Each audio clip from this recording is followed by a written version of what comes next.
Hallo ihr famosen Menschen da draußen, mein Name ist Michi, herzlich willkommen bei Moosartig.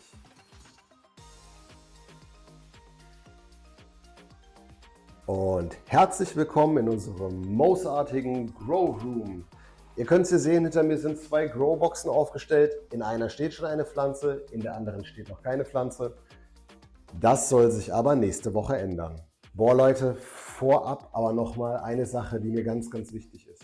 Ich habe es vorher nochmal gecheckt, wir stehen gerade aktuell bei 493 Abonnenten und ich muss euch wirklich ganz großes Dankeschön rausschicken. Jeder einzelne Abonnent von euch da draußen bedeutet mir wirklich enorm viel, denn wenn ich sehe, dass so viele Leute wirklich regelmäßig bereit sind, meine Videos zu gucken, ist das wirklich Benzin auf meinem Motor, hier weiter für euch Videos zu machen, weiterhin euch mitzunehmen in meine Projekte. Und es zeigt mir einfach, dass es euch Spaß macht und umso mehr Spaß macht es mir natürlich auch. Ich werde euch heute hier versprechen, sobald wir die 1000 Abonnenten geknackt haben, gibt es auch eine Auslosung und dann werde ich mir ein paar Giveaways überlegen. Muss ich noch gucken, was ich so finden kann, aber verspreche ich euch, da seid ihr dann alle mit dabei. So, was zeige ich euch heute? Im Mars Hydro Zelt hatte ich jetzt die letzten Tage mit Söhnen zu kämpfen. Gehen wir gleich nochmal genauer drauf ein. Dann habe ich es diese Woche fast geschafft, unsere Royal Haze Automatic zu grillen. Was genau ich falsch gemacht habe, erfahrt ihr auf jeden Fall in diesem Video. In diesem Zuge gehen wir auf die FCE 1500 von Mars Hydro nochmal genauer ein, damit mir dieser Fehler in Zukunft bei den neuen Projekten nicht passieren wird. Und am Abschluss zeige ich euch so einen kleinen Ausblick darauf, mit was ich mich genau jetzt diese Woche beschäftigen werde. Und das werdet ihr dann auf jeden Fall nächste Woche genauer sehen. Es wird spannend. Bleibt auf jeden Fall dabei und freut euch auf nächste Woche. Ja, dann würde ich sagen, widmen wir uns in dem Fall mal diesen Söhnen. Ich mache mal das Mars Hydro Zelt hier auf. Denn ihr seht erstmal nicht viel, außer dass ich hier eine Tesla-Spule reingestellt habe. Eine Tesla-Spule, weil ich habe mir hier nämlich durch meine Physalis Chilis Auberginenpflanzen, die ich vor ein paar Tagen hier reingestellt habe, wohl Trauermücken reingeschleppt. Ja, ich nenne sie liebevoll Söhne. Und insofern habe ich deswegen hier so ein Anti-Mückenlicht. Das haben wir hier im Sommer manchmal, wenn wir Probleme mit Fruchtfliegen oder sowas haben oder wenn eine Mücke irgendwo im Raum ist und wir kriegen sie nicht los, dann haben wir hier so eine Tesla-Spule dafür. Die habe ich jetzt übergangsweise hier in dieses Zelt reingestellt und habe hier Gelbsticker beziehungsweise diese Gelbstecker gegen Trauermücken reingeklebt, und das ganze Zelt letztendlich wirklich hermetisch abgeriegelt. Also alles zugemacht, Lüfter habe ich laufen lassen, Licht habe ich ausgemacht und diese Mückenlampe da reingestellt, weil bevor wir hier mit den neuen Projekten starten, möchte ich nicht, dass wir uns irgendwie auch nur eine Trauermücke direkt von Anfang an mit da reinholen. Also alles abgedichtet, Mückenlampe rein, Gelbsticker rein. Ich habe jetzt die letzten 2 Tage hier keine einzige Trauermücke mehr drin gesehen. Auch auf den Gelbstickern ist keine mehr drauf. Ich hoffe einfach mal, dass alle in die Lampe gegangen sind oder entweder mit unseren Gemüsepflanzen wieder ausgezogen sind. Ja, denn Trauermücken an sich, diese kleinen Fliegen, wenn man sie sieht, sie sind einfach nicht schön, ne? Aber das Problem sind nicht die Mücken an sich, sondern die Larven. Also die Mücken legen ihre Eier in die Erde und dann bilden sich da die Larven draus. Und die knabbern ganz gerne die kleinen und feinen Wurzeln an von unseren Pflanzen und machen denen dann natürlich das Leben schwer. Wenn man da eine richtige Plage hat, das kann wirklich ätzend sein. Und insofern ist Vorsicht da wirklich alles. Ich war sehr leichtsinnig, weil ich die anderen Pflanzen von draußen hier reingeholt habe und mir damit natürlich die Söhne hier reingeholt habe. Aber ja, genau, was kann man tun, wenn man denn Trauermücken hat? Ich weiß nicht, wir werden wahrscheinlich bei einem oder anderen Projekt bestimmt irgendwann mit Trauermücken zu tun haben. Helfen wirklich, wie gesagt, diese Gelbstecker hier ganz gut. Das sind so Anzeiger, die sind pheromonfrei und insektizidfrei. Die Trauermücken finden dieses Gelb aber ultra sexy und fliegen dahin und bleiben dann da kleben. Und dann kann man direkt sehen, ob man vielleicht schon Trauermücken hat. Wenn man Trauermücken hat, hilft meiner Erfahrung nach, entweder gießt man mit Neemöl in den Boden, das macht auf jeden Fall den Larven zu schaffen, oder aber, und für mich der goldene Weg ist, man nutzt Raubmilben oder Nematoden. Ja, da habe ich schon mal meine eigenen Zimmerpflanzen alle mal mit behandelt und das war wirklich innerhalb von weniger Tage auch dann trauermückenfrei. Das ist sozusagen die Geheimwaffe, sollten wir in Zukunft wirklich mal Probleme damit bekommen.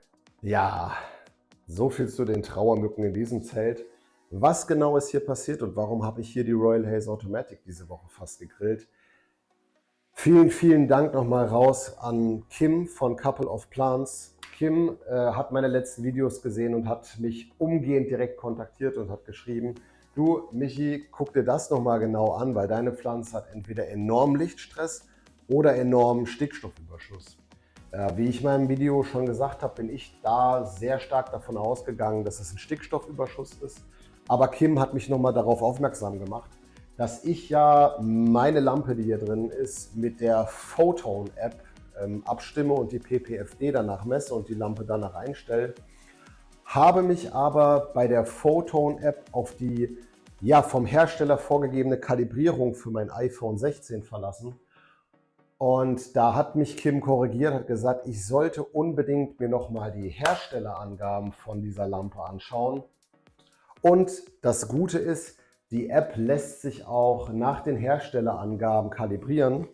Ich muss jetzt mal eben schauen, was die hier nochmal geschrieben haben. Also bei 30 cm Abstand soll diese Lampe 928 ppfd ausgeben. Und in der App, ich zeige es euch hier gleich, kann man nämlich bei der Kalibration diesen Wert vorgeben und dann letztendlich die App mit dem Handy ins Zelt reinlegen und dann nach der vorgegebenen ppfD kalibrieren.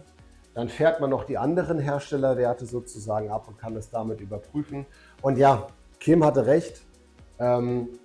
Anstelle dass ich hier 450 ppfD eingestellt habe, stand die Pflanze schon bei 650 ppfD, was einfach für den jungen Zustand noch ein bisschen zu viel war. Ergo habe ich also das Ganze umgestellt, habe richtig kalibriert, habe es richtig eingestellt. Jetzt passt es bei dieser Lampe hier. Und weil sich das jetzt gerade alles sehr kompliziert angehört hat, möchte ich mit euch zusammen das Ganze hier bei unserer FC E1500 von Mars Hydro mit euch einmal durchgehen, wie man diese Photon-App richtig kalibriert. Denn das unterscheidet sich tatsächlich von Lampe zu Lampe. Also mit dieser Kalibration kann ich nicht diese Lampe einstellen. Das heißt, da muss man auch vorsichtig sein. Und man muss, wenn man die Lampe einstellen möchte, gegebenenfalls die App nochmal entsprechend kalibrieren. Und das machen wir jetzt. So, meine lieben Freunde, also ich zeige euch jetzt, wie man die Photon-App entsprechend der richtigen Lampe kalibriert, damit man eben seine Pflanze nicht aus Versehen grillt, wenn man sich zu sehr auf die Kalibration vom iPhone verlässt. Und zwar habe ich hier die Mars Hydro FCE 1500. Die ist auf 50 cm hängt die ungefähr. Das heißt ungefähr, die hängt ziemlich genau auf 50 cm. Habe sie auf 100% gestellt. Und hier unten habe ich so eine kleine Hebebühne, die habe ich auf 25 cm eingestellt. Und laut Herstellerangaben sollte die bei 25 cm Abstand 1050 ppfD liefern. Und ihr seht, diese hier ist, die App ist jetzt gerade auf die andere Lampe eingestellt. Ja. Das stimmt also überhaupt nicht mit den Herstellerangaben überein. Heißt also, wir hätten entweder zu viel oder zu wenig Licht, je nachdem, was man eben für eine Höhe wählt. Und deswegen müssen wir das auf diese wunderschöne Lampe hier eben einmal umkalibrieren. Und ich zeige euch das, wie das jetzt geht. Ihr geht oben rechts auf dieses Zahnrad. Dann geht ihr runter bis auf Kalibrierung und dann auf Kalibriere Photon. Dann schreibt ihr euch noch kurz, was gemacht wurde, dass das iPhone 16 eigentlich kalibriert ist. Aber wir können hier dann auswählen Lampendatenblatt, gehen auf Weiter, wählen unsere Vollspektrumlampe aus, wählen ppfD aus und wir sagen, wir wissen ja, bei 25 cm hat die Lampe 1050 ppfD laut Hersteller. Und dann gehen wir auf Weiter, machen nochmal einen Check, 25 cm Abstand vom Smartphone, Lampe ist auf 100% eingestellt, ganz, ganz wichtig, nicht vergessen. Und dann gehen wir auf Kalibrieren und dann startet ein Countdown von 10 Sekunden.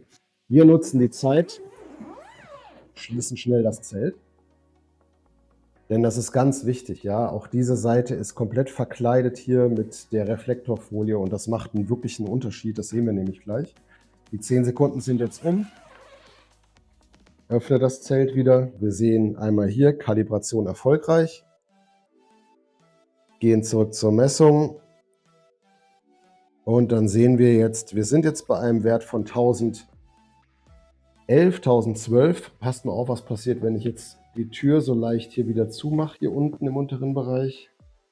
Dann kraxeln wir hoch langsam. Und wenn ich es jetzt komplett schließen würde, jetzt sind wir bei 1040, dann wären wir bei 1050. Also, die App ist jetzt perfekt auf die Mars Hydro FCE 1500 kalibriert. Wenn ich damit die andere Lampe im anderen Zelt wieder einstellen möchte, muss ich eben auch nochmal die App erstmal wieder richtig kalibrieren. Ist ein bisschen blöder Heckmeck, aber gut, so ist es nun mal, wenn man 2 Grow-Zelte mit 2 verschiedenen Lampen hat.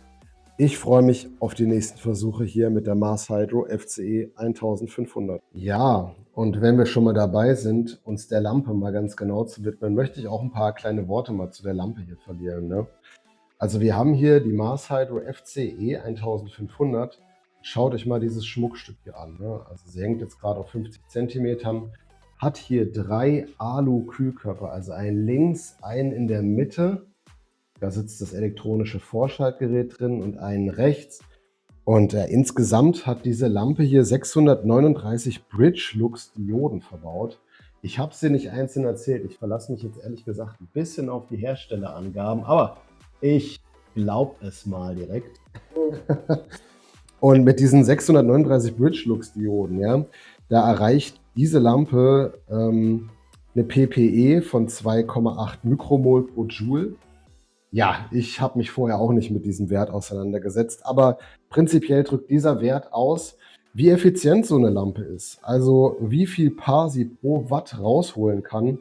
Und je höher dieser Wert, desto effizienter ist eine Lampe. Und mit 2,8 Mikromol pro Joule ist diese Lampe schon wirklich echt ein Biest. Also die holt wirklich schon sehr, sehr effizient sehr viel Lichtleistung aus dem Strom raus, den man da reingesteckt hat. Und ja, diese Pflanze ist optimal eben für so eine Abdeckung in einem 60x60 Zelt bzw. 70x70 Zelt.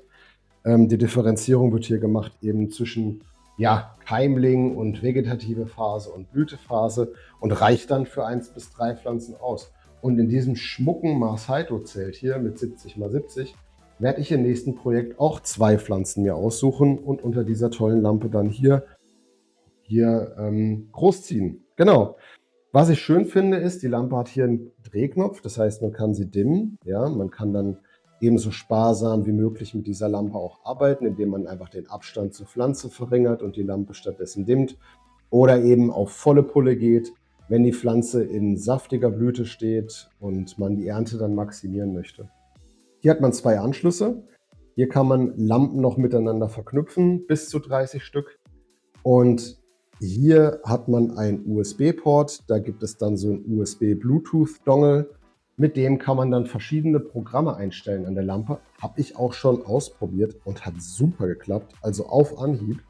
Werde ich nochmal ein einzelnes Vorstellungsvideo dann dazu machen, wie das mit dem Bluetooth-Dongle funktioniert. Denn wenn der damit dran ist, dann kann man sich nämlich die Zeitschaltuhren sparen oder diese WLAN-Steckdosen.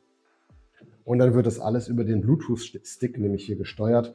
Finde ich wirklich fantastisch, da haben sie sich was Gutes einfallen lassen. Und man kann eben auch Szenen einstellen, ne? Beispielsweise vegetative Phase oder Blütenphase. Finde ich wirklich gut. Ja?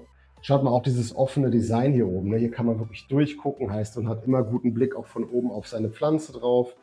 Diese Kühlkörper hier sind gut mit Luft umspült. Ne? Also der Ventilator, der kann auch hier durchpusten. Und dadurch werden diese LEDs auch sehr, sehr gut gekühlt. Ich habe es im letzten Video auch schon gesagt, weil Kühlung ist für LEDs wirklich, wirklich Gold wert. Die bleiben einfach so länger am Leben und halten dann auch ihre Leistung. Ja. Ich bin wirklich gespannt auf den ersten Grow mit der Mars Hydro FCE 1500. Ich hoffe, ihr auch. Und dann lasst uns gemeinsam rausfinden, wie viel Power in diesem Biest hier drin steckt. Dann schaut euch mal doch diese wunderschöne Pflanze an, oder? 5. Woche Royal Haze Automatic von Royal Queen Seeds. Und ich muss sagen, mit dem Wachstum bin ich bisher sehr zufrieden. Auch mit der Blütenausbildung hier. Das sieht sehr gut aus, so für die 5. Woche, zumindest soweit ich das beurteilen kann. Wir haben hier mit unserem Low-Stress-Training weitergemacht, damit wir diese Triebe, die nach oben wachsen, alle auf eine Ebene bekommen. Das gelingt mir erstmal soweit ganz gut, aber ihr seht schon, wir bekommen hier Probleme mit einzelnen Blättern, die über neue Triebe hinausragen.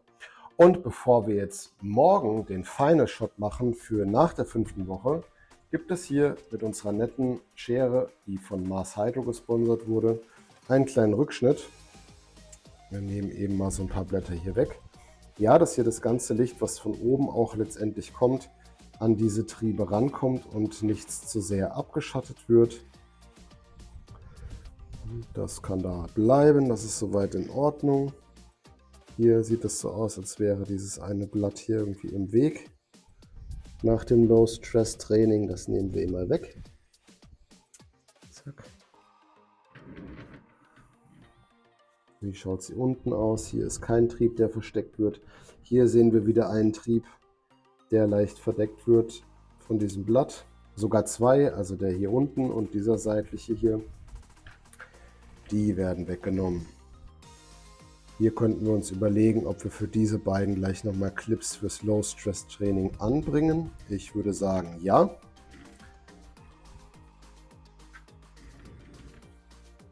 Hier sind auch keine verdeckt.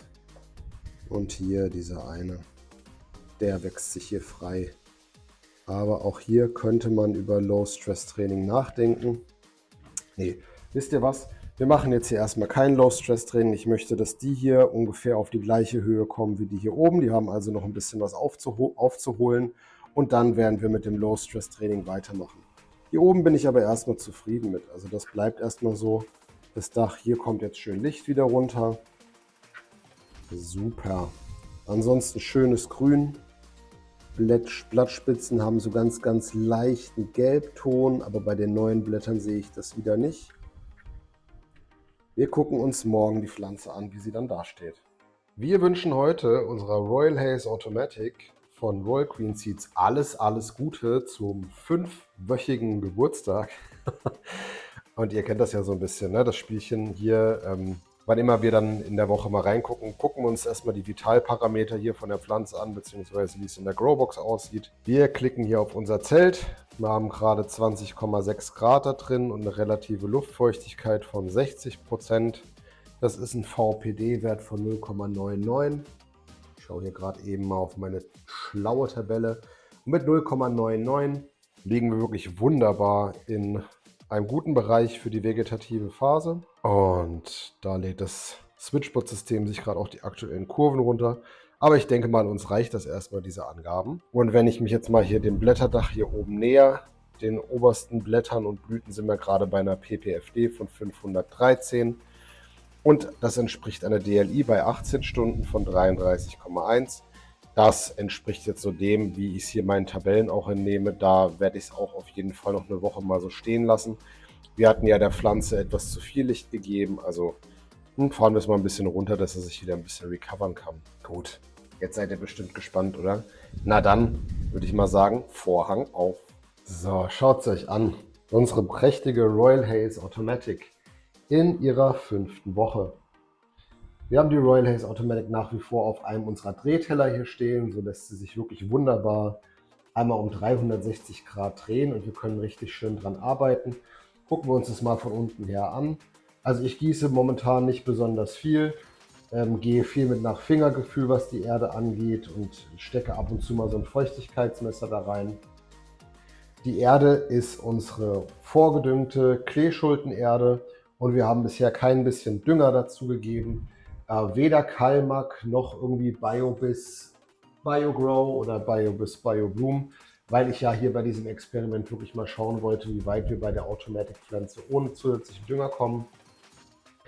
Abgemulcht haben wir hier die oberste Schicht mit so einer Biofaser, damit einfach die Pflanze hier nicht zu schnell austrocknet, der Boden. Da können wir gleich mal noch eine Feuchtigkeitsmessung machen. Und ihr seht hier, ich habe hier gegen unsere besten Freunde diese Gelbkarten ausgelegt. Die liegen jetzt schon seit 2 Tagen da. Und ich nehme sie jetzt mal alle 4 und inspiziere. Keine. Okay, also würde ich sagen, wir haben durch unser rechtzeitiges Eingreifen und das Containment von der Mars Hydro Box das Schlimmste erstmal überstanden. Ich lasse die Gelbkarten hier jetzt einfach nebendran liegen und dann gucken wir mal die Tage, ob sich da vielleicht noch eine drauf verirrt hat. Puh, ich bin erstmal erleichtert.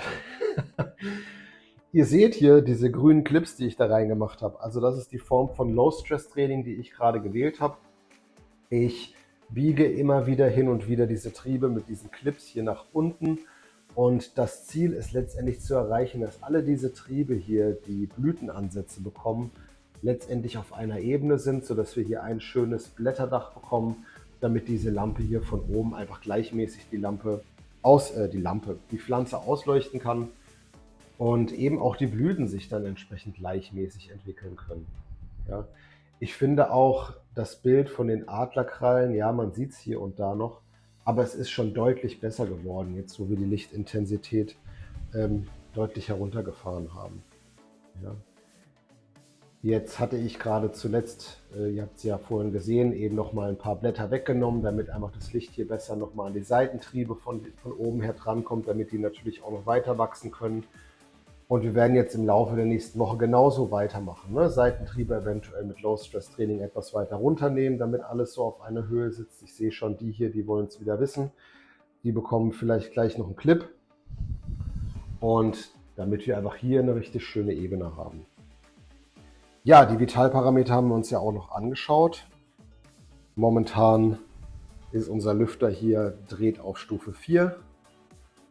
Die Lampe, haben wir ja schon gesagt, die ist aktuell noch bei 70% eingestellt. Und unser Inline-Lüfter mit Aktivkohlefilter ist immer noch auf Minimum. Das reicht auch erstmal hier unten im Keller. Also wir haben hier keinen Wärmestau. Und auch die Luftfeuchtigkeit hält sich noch in Grenzen. Aber je dicker diese Blüten letztendlich werden, desto mehr müssen wir eben schauen, dass die Luftfeuchtigkeit eben wieder ein bisschen weiter sinkt. Gut, alles klar, liebe Leute. Dann schauen wir uns mal an, wie sie sich die nächste Woche entwickelt. Wir sehen uns dann nächste Woche Sonntag wieder. So Leute, ich hoffe, es hat euch gefallen, den aktuellen Stand von unserer 5 Wochen alten Royal Haze Automatic zu bewundern. Ich bin total begeistert. Ich sehe jeden Tag rein, die Pflanze duftet mehr und mehr und mehr und die Blüten werden immer größer. Also ich bin wirklich gespannt. Drückt mir die Daumen, dass wir jetzt in diesem Versuch sie nicht zu sehr gestresst haben und ich dann da irgendwo noch männliche Blüten zwischendrin sehe. Aber gut, kommen wir zum Ausblick auf nächste Woche. Und zwar werde ich nächste Woche ordentlich was zu tun haben. Ihr habt ja schon gesehen, ich habe vom lieben Kim von Couple of Plants 50 Liter Living Soil gestellt bekommen. Und wir haben großes Vor damit. Wir werden mit diesen 50 Litern Living Soil 2 Stofftöpfe befüllen. Und da werden wir von der Kleemischung etwas einstreuen. Und dann kommen diese 2 Pots in das Mars Hydrozelt rein unter die FCE 1500. Und dann darf da der Klee die ersten 1-2 Wochen ordentlich keimen und mal Gas geben. Ja? Der Klee wird dazu gegeben, um die Erde mit Stickstoff anzureichern. Dazu ist der Klee nämlich imstande. Und jetzt kommt der nächste Hit, von dem ich euch nämlich noch gar nichts erzählt habe. Denn der ein oder andere da draußen von euch kennt diesen Channel hier, Mahatma Ganja. Leute, ohne Witz, egal was ihr gesehen habt, geht auf diesen Kanal, ihr werdet sprachlos sein. Hier seht ihr wirklich 20 Jahre lang perfektioniertes Handwerk im Anbau von unserer Lieblingspflanze. Und Mahatma Ganja, ich weiß auch das kaum in Worte zu fassen, wie sehr ich dafür dankbar bin, dass ich an deinem Projekt mit dran teilhaben darf. Denn sozusagen ist dieser Samen hier durch Mahatma Ganja zu mir geflossen. Ich habe sozusagen seinen Samen in Empfang genommen. Nein, Mahatma Ganja nimmt an einem Saatguttest teil von der Firma Seedsman und hat da mehrere Sorten zur Verfügung gestellt bekommen und kam auf mich zu und hat mich gefragt, ob ich nicht Lust daran hätte, eine spezielle Sorte mit anzubauen und ab und zu mal Bildmaterial mit den Parametern ihm zur Verfügung zu stellen. Und so wird dies die erste Sorte sein, die mit ins Mars Hydrozelt einziehen darf, die da heißt Purple Oreos F1. Ich blende euch hier mal eben die Auszüge von der Website mit rein.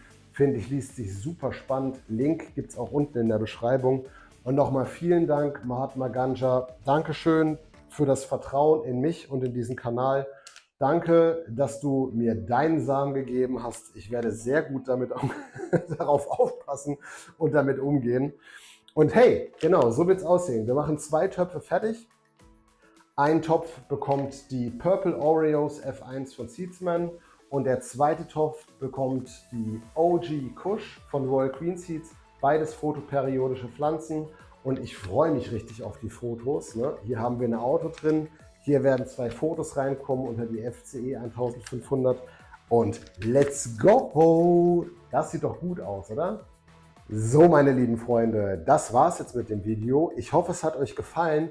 Und wenn ihr genauso gespannt seid wie ich auf die Living Soil von Couple of Plants und auf das Saatgut hier Purple Oreos F1 von Seedsman, das wir von Mahatma Ganja gestellt bekommen, dann abonniert diesen Kanal, dann verpasst ihr nämlich keine Neuigkeiten zur Royal Haze Automatic und zum Zelt von Mars Hydro, in dem wir bald unsere 2 photoperiodischen Pflanzen anbauen werden.